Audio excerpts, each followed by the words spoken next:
Sometimes you just have to take a break. Sometimes you just have to talk about what have you been watching lately, what you've been doing. That's what Mark and I have been doing. We've been talking about it. I'm not going to tell you what we've been watching because I know this. If we say something, somebody will say you shouldn't be watching that. Well, all we've been watching is early Disney movies. I mean, not You even. shouldn't even be I'm watching talking about that. 1960 and before. That's all we've been watching. So We I'm were not going to go watching. into more detail there. We were watching the Billy Graham movies from the 1960s, Crossing the Switchblade, and For Pete's Sake. Those are the two movies we watched last night.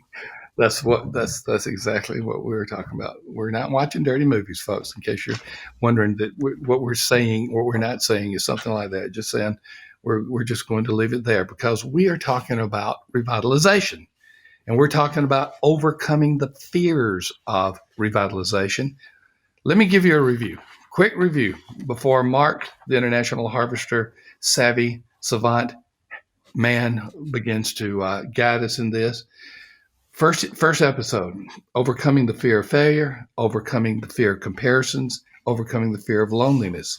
Our previous episode, overcoming the fear of inadequacy, overcoming the fear of conflict, and overcoming the fear of misalignment. This episode, we're going to talk about impatience, finance, and burnout. This is going to be fun. This is going to be fun. Okay, Mark, when we talk about overcoming the fear of impatience, I need to go ahead and can get you started on hurry this up one and right tell me away. what you were about to Yeah, say? I yeah. cannot wait any Just longer. if you'll be quiet, I'll go ahead and start talking because it takes you forever You to got introduce anything. Just drives me nuts. I'm just ready to talk, and you just keep going. So I um, am so sorry. I that's all know right. I interrupt the main reason That's that all right. people are here. It's like the Super Bowl halftime. Oh, just get on with it and let's Let's watch get the on with it. sports. Look, one of the key qualities of a revitalizer is tactical patience. And most guys who are in ministry and really want to get things done, patience is not their virtue. They just want to go in there and change it, blow it up, make it. We got to get this stuff done. We got all this stuff we got to do. Some of these guys wake up in a new world every day with a whole bunch of brand new ideas and keep wanting to do things all the time. And just being impatient. Look, you've got to realize that this is not a mission trip. God's called you to this church. It's not going to be over in 2 weeks. You don't need to get it all done in 2 weeks and go back Or home. we'll put it another way, it's not a short-term mission Not trip. a short-term mission trip. That's true. That's a better way of putting it. It is a mission trip, but it's not a short-term mission trip, right? You're here for until God moves you. It could be a decades. And so quit trying to get it all done in the first 6 months or the first year. Take some time, pace yourself, do it right, build some deep roots, make the changes meaningful, not just superficial. So many guys spend so much time on superficial changes and so much of their own personal relationship on temporary changes, things that don't really matter, that don't really grow disciples, that don't really help the church grow, but they make you feel better because you took that plant down out of the lobby, or you changed that picture, or you changed the bulletin cover, or whatever makes you feel better, just upsets everybody, and it doesn't move the gospel anywhere down the road. So you've just got to realize that Yep, impatience is exactly. really something you So, have to uh, uh, battle in excuse me, Norm. revitalization. Hmm, hmm, hmm. What? Yes, I'm sorry I interrupted you. That's I've okay. mentioned this guy before. He's part of the Church Answers team, and I've mentioned him before. His revitalization is First Baptist Church of Bartow, Florida, and it's been a true revitalization. And Matt, who's on our team, and also as pastor there, I have seen such patience with him, and I think he's 5+ years, and the fruit of his patience labor, or his patient labor, to turn it into an adjective, is really beginning to come forth. And I just want to say, look at what Matt's doing. Look at what Matt McCraw is doing. If he could go into a situation like that, a church that had been hurt, a church that was down, and now he's just patiently, step by step, methodically, in God's power, watch things move positively. It's a great story. I know you get a lot of them out there too, Mark. I do. And you look at a guy who just as you said, has just realized I'm here for the long haul. I'm not going to overestimate what I can do in a year, but I'm not going to underestimate what I can do in 20 years. And I'm just going to let God unpack this at his time.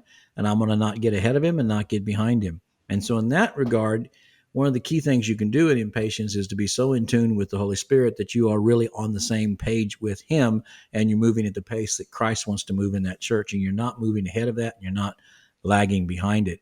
But the fear of impatience, the fear that I'm not going to be able to handle it. I want to come in there and I'm the kind of guy that's going to want to blow everything up and start all over again and shut the thing down, rename it, just get everything. And sometimes you can do that, but most of the time you can't. And most of the time you're dealing with people who are broken and messed up and have got some problems in their life. And the church has a lot of tangles that have to be untangled.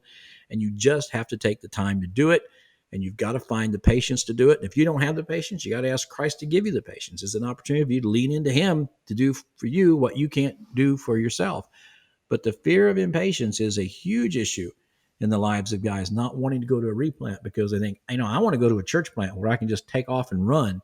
But God may be calling you to a different place, and He may call you to a place where you're going to have to sit for a while and marinate for a while and listen to people for a while and take a whole different pacing than you might do on your own.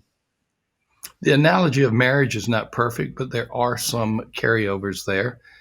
You go into a marriage relationship with the long-term view.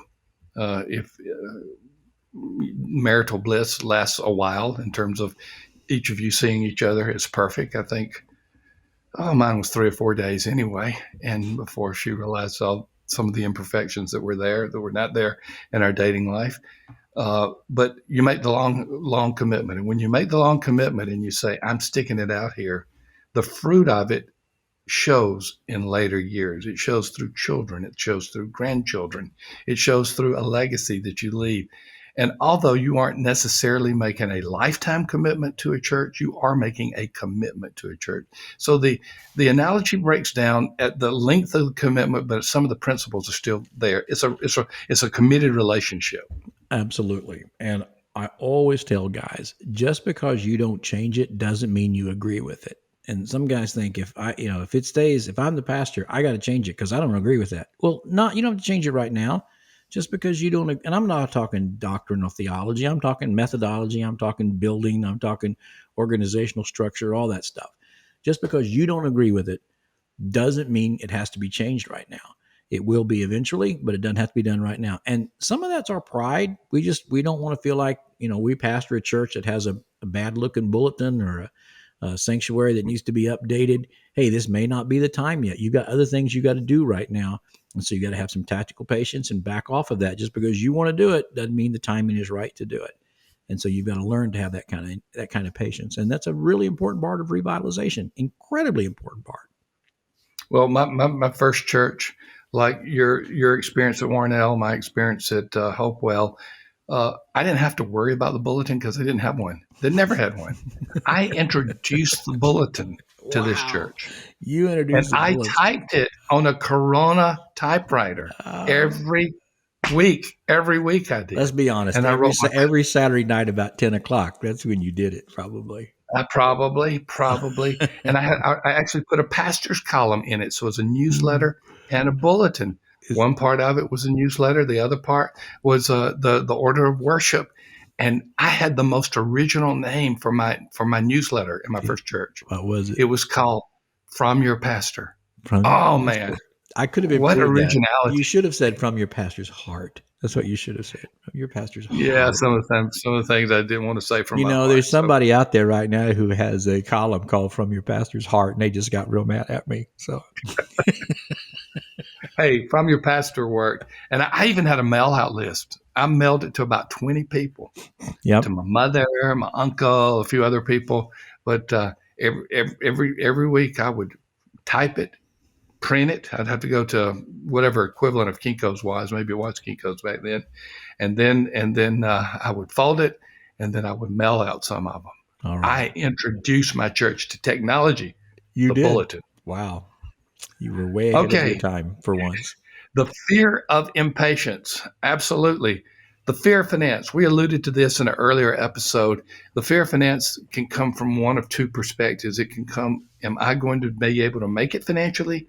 And the other one is the church going to be able to make it financially. Yeah, and those are often connected, aren't they? I mean, when I was at Warnell, there were times when our little financial secretary would say, we're not necessarily going to make payroll this month. We're going to have to wait till the first Sunday of the month. And making payroll was code for we can't pay you because I was the only person on payroll. So it's a nice way of saying we don't have enough money to pay you right now, so we got to wait for one more Sunday. And so yeah, the constant fear of anxiety of what happens if we can't pay me, and then I've got to pay my mortgage, and I got to pay my hospitalization, and I've got to pay for my gas, and I've got kids that depend on me, and all that kind of stuff. And you're looking, what the income is, what the expenses are, what's left in the bank account of the church, and True. man, there is a fear that there's very little security here. I mean, we're just, and again, when you say we're one pandemic away from shutting down, well, we've shut down and at Mhm. times. And so it has affected some churches that way. And so, yes, there are some guys, some leaders who say, I can't go to a revitalization. They just don't have the financial strength to do that. And again, I would just point you back to Experiencing God, the book by Henry Blackaby, and look at his experience in going to Faith Baptist in Saskatoon that didn't have any money. And he went, and of course, God did an amazing work and blessed there. But that's part of being in revitalization. You don't have the security financially before you go. It is just not there. But that's true of so many Christians around the world who do ministry, who plant churches, who Sure. go places. They don't have financial security either. That's kind of a misnomer. Even the Apostle Paul, he was grateful for the money and the things that people sent him. I don't think he had a lot of financial security when he was traveling around. I don't think I think that's something that is very much a 21st century or 20th century American kind of thing where we really feel like we have to have that, and understandably so. I'm not saying it's not important, but many times, Dr. Rayner, in a revitalization, you don't have that financial security. You don't know. I mean, you lose a few members and you're not going to be able to make payroll, as we say. And then you got to do something else, which means you probably have to be ready to have a side hustle, have another job, find another source of income, which is exactly what I did at Warnell. So absolutely, it's what I did at Hopewell as well. Mine was banking. So when I say the name Jimmy Scroggins, and you start describing him as a pastor, just give me. I've got a story behind this, but just give me some of the characteristics that you would have. Full of passion, full of vision, full of energy, Yeah. never wears down, always up, always on. Everything I'm not, pretty much. That's good. So, so he is the pastor of Family Church. I think they just opened their 13th campus, if I'm not mistaken. It's close to that. Incredible story. Was First Baptist Church, West Palm Beach, when he went there. Well, when he got there, it was a total revitalization in every way that is possible, including financial. And he couldn't afford to hire anybody to be on his team. They couldn't keep the team they had, much less hire anybody, but he needed somebody that he could trust. And so he recruited my middle son, Art. I did not know that. He did. And so Art, um, I don't know if he had an XP title, but it was similar to that. Okay. And so Art goes in. Here's the proposal Jimmy made. Art, I want you to come on here. It may work out right, great, but I can't promise you a paycheck any week. I don't know if we can make a paycheck any week. I can't promise you that you're going to have a job 6 months from now. I can't promise anything except while you're here, we're going to have some fun. Okay. Art took it, and Art remembers the days because Art, among his other responsibilities, had financial responsibilities, and they would ring a bell when they had enough cash to make payroll. Art would go ding, ding, ding, ding. So you look at a church like that and you say, Yeah. oh, they've got all the Yeah. resources. They did not for a season. Yeah. They That's did so not. true. And that's a And the, season and so many times, guys and ladies, that's the kind of the crucible that Jesus wants to bring a church through. He wants you to be able to look back on those times and say, if but not for God, we would not be here. And that's the kind of heritage. And God may be calling you to be in that place at that time. On the one hand, it's a scary place, but on the other hand, it's a real privilege to be there in those days that will eventually create the spiritual DNA of that church that people will look back on and say, man, you remember those days when we didn't know if we were going to make it and God proved that we could? I mean, who would really, after the fact, who would want to trade places? And wouldn't we all want to be part of that story, just like Art mm, was, and see where God was at work? It just strengthens your faith for the future. So, what some people would see as a reason not to go to a church, others would say, man, I want to go so that I can see what God's going to do and how He's going to provide each and every day for us when we have no idea where that's coming from. I love it. This last one is the fear of burnout. Here's a perspective. And I'm thinking right now of younger pastors. It's certainly not limited to that, but a younger pastor sees one of his heroes of the faith or somebody that he highly respects or somebody he's just looking at from afar. And that pastor just says, I can't do it anymore. And they see the story of a pastor stepping down, just totally burned out. And they say, I can't go to revitalization. I don't want to end up like that. That is one that I did not used to hear, but I'm hearing more and more, Mark. It can be devastating. Of course, we hear it a lot, and we spend a lot of our time helping pastors understand how not to let that happen to you and how to avoid those kinds of burnout situations. But it happens for about three reasons. Number one, it happens because the adversary is absolutely drilling down on you. He does not want that church to be revitalized. He does not want that church to be replanted. And he knows all he has to do is get you depressed and discouraged enough that you'll quit, and he's won. So he'll do everything he can do to get you depressed and discouraged and despondent and to wear you out. So you've got the adversary, which is really the whole thing, but that's one.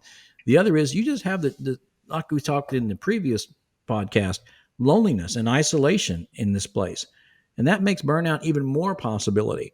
I mean, right now, I serve at a little replant here in Linwood, Kansas, and God has brought 3 or 4 men around me that are like my brothers right now. I mean, I just That's so love cool. these men, and we meet every Monday morning for breakfast early, and I can text them throughout the day, and I don't feel alone, and I don't feel isolated. And so burnout is really not on my front burner right now because I know these guys got my back.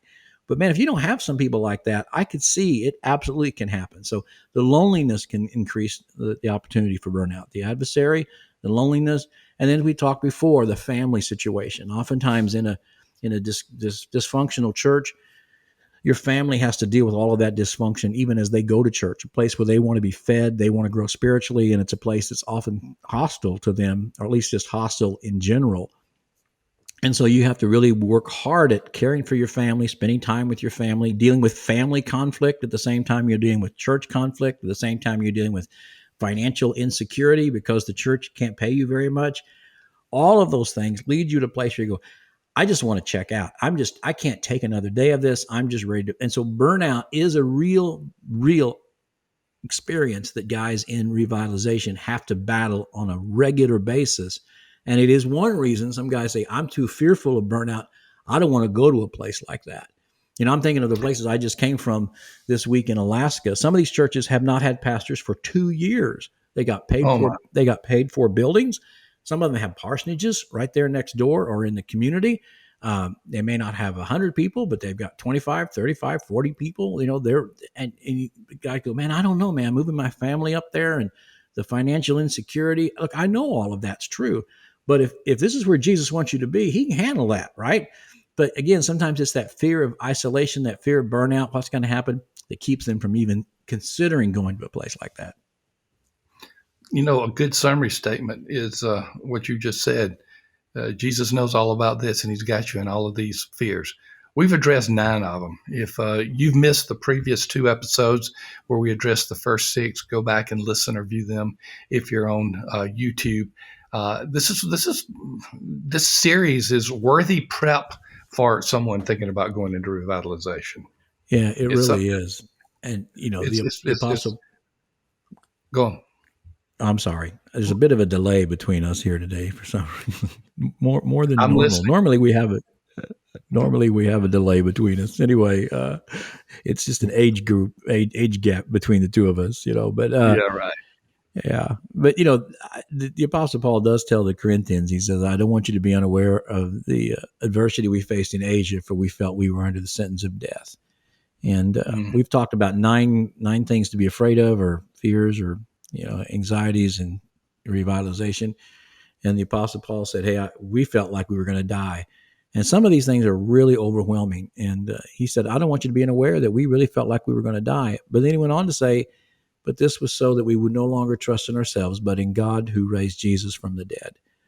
At the end of the That's day, great. Pastor, Jesus has been raised from the dead, and that changes everything. And if God calls you to do it, he'll give you the ability to do it and the grace to do it and the wisdom to do it at just the time you need it.